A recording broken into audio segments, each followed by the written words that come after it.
Neste vídeo, informações importantes sobre o Templo de Salomão, sua construção, o ouro, os utensílios e o destino do Templo de Salomão.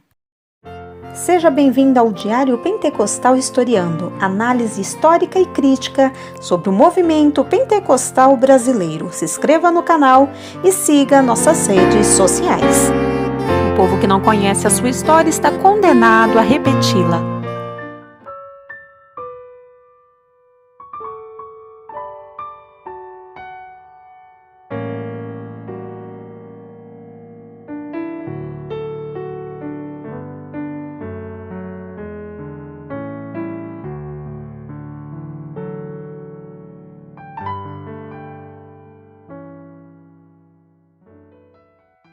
O Senhor não permitiu que Davi, o pai de Salomão, construísse um templo para Deus em Jerusalém, porque és homem de guerra e derramaste muito sangue. 1 Crônicas 28:3. A tarefa de construção coube a Salomão, que a iniciou no 4º ano de seu reinado, 967 a.C., e concluiu 7 anos depois. O templo é descrito em detalhes em 1 Reis 6, do 1 ao 10, do 14 ao 38 e 2 Crônicas 3, do 3 ao 17. Tinha 20 metros de comprimento por 9 metros de largura e 13 metros e meio de altura. Era feito com pedras preparadas antes de serem levadas para o local da construção e constituído de 3 partes principais: o vestíbulo ou pórtico, o salão principal ou lugar santo e o santuário interno, chamado também de lugar santíssimo ou santo dos santos, onde ficava a arca da aliança com os 10 mandamentos. Salomão também construiu 3 andares com salas nas laterais e na parte do fundo, usadas posteriormente como arsenal, tesouraria e biblioteca. De cada lado do pórtico, Salomão colocou uma coluna de bronze com cerca de 8 metros de altura, com capités de cerca de 2 metros de altura, e chamou-a da direita de Jaquim e a da esquerda de Boaz. As paredes internas do templo foram apaineladas com cedro do Líbano, um tipo de madeira usada com frequência no mundo antigo.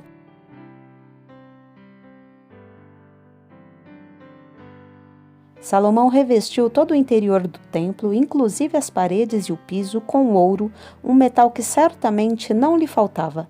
De acordo com 1 Reis 10 e 14, o rei de Israel arrecadava 666 talentos, cerca de 23 toneladas de ouro por ano, e ao visitá-lo, a rainha de Sabá, do Iêmen, o presenteou com 120 talentos, cerca de 4 toneladas desse metal. Parte do ouro era proveniente de Ofir, provavelmente situada no oeste da Arábia, nas regiões auríferas ao norte de Wade Beach ou entre Meca e Medina. Um óstraco israelita, encontrado em Tel Kazili, perto da atual cidade de Tel Aviv, datado da primeira metade do século 8 a.C., traz a inscrição: ouro de Ofir para Bet-Horon, 30 siclos. Salomão possuía ouro em quantidade enorme, porém não incomum no mundo antigo. Templos egípcios também eram cobertos com placas de ouro e, em alguns lugares, ainda se pode ver os orifícios onde os pinos dessas placas eram fixados. Sabe-se que os faraós Tutmoses III, de 1479 a 1425 a.C., Ramsés II, de 1279 a 1203 a.C., e Ramsés III, de 1184 a 1153 a.C., revestiram templos com esse metal. Uma prática semelhante era conhecida na Mesopotâmia e foi adotada por Entemena de Lagash, 2400 a.C., e pelos reis assírios Esar-Hadon, 681 a 669 a.C., e Assurbanipal, de 669 a 627 a.C. Quantidades ainda maiores de ouro são atestadas na antiguidade. Pítio, rei de Lídia, deu ao rei persa Xerxes 486 a 465 a.C., 3 293 dáricos de ouro, correspondentes a 61,5 toneladas. O imperador romano Trajano, 98 a 117 d.C., tomou pelo menos 226 toneladas de ouro dos Dácios, atual Romênia. A reserva de ouro da Inglaterra em 2005 era de apenas 320 toneladas. Convém observar que no Egito, o faraó Ossorcon I, quase um contemporâneo de Salomão, doou no início de seu reinado a quantia recorde de ouro para os templos egípcios, cerca de 18 toneladas. No total, acredita-se que esse faraó tenha doado cerca de 383 toneladas de metais preciosos para os templos egípcios.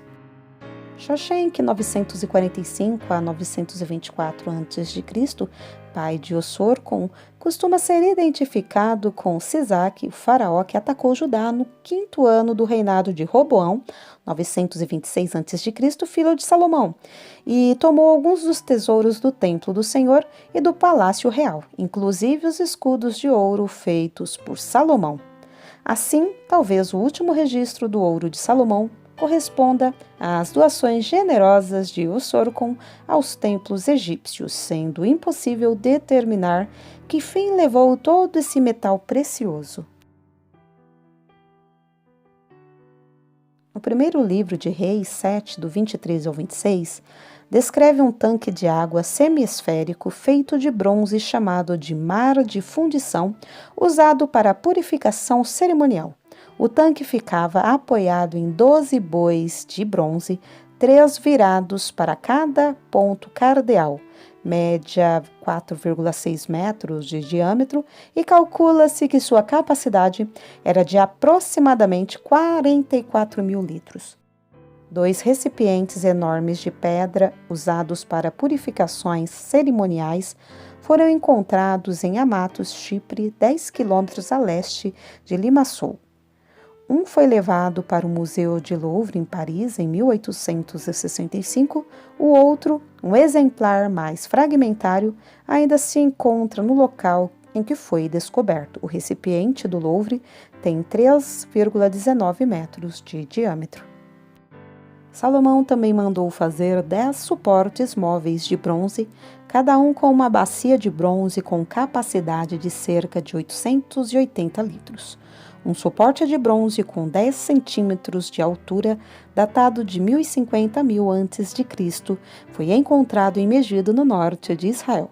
Suportes semelhantes, alguns ainda com as rodas datados do século XII a.C., foram encontrados em vários lugares em Chipre.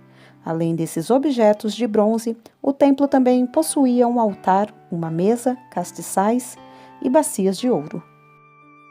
Porém, do ponto de vista bíblico, a característica mais importante do templo não era sua suntuosidade, mas sim a presença visível de Deus.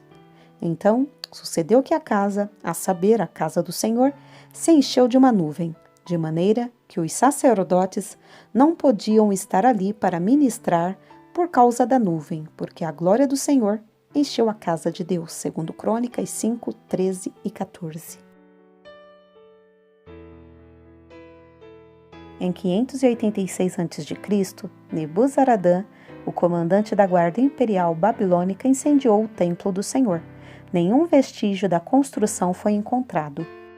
Há quem argumente que uma romã de marfim, com a inscrição Propriedade da Casa do Senhor, sagrada para os sacerdotes, que apareceu misteriosamente no mercado de antiguidades em 1779, talvez fosse uma das maçanetas de marfim usadas para adornar o cetro de um sacerdote de posição elevada no templo.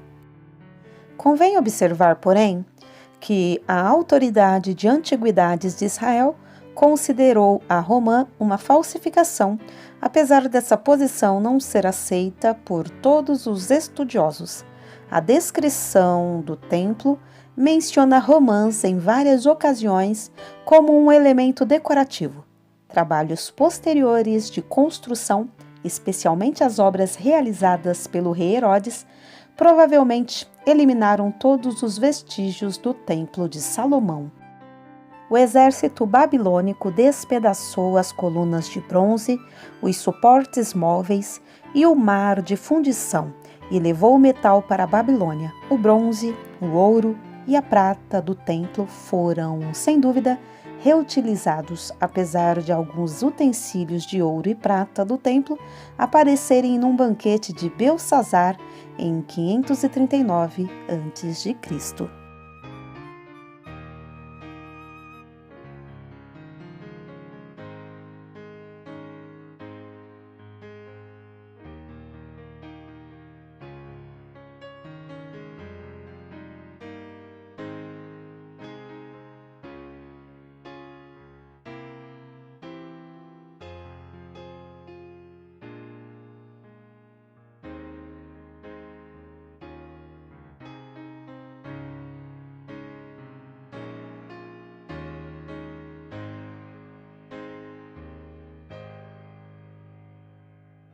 Porque nada podemos contra a verdade, senão pela verdade. Segunda carta aos Coríntios 13:8. Se você gostou do conteúdo deste vídeo, se inscreva no canal, deixe o seu joinha, compartilhe e ative o sininho para receber do YouTube as notificações dos novos vídeos.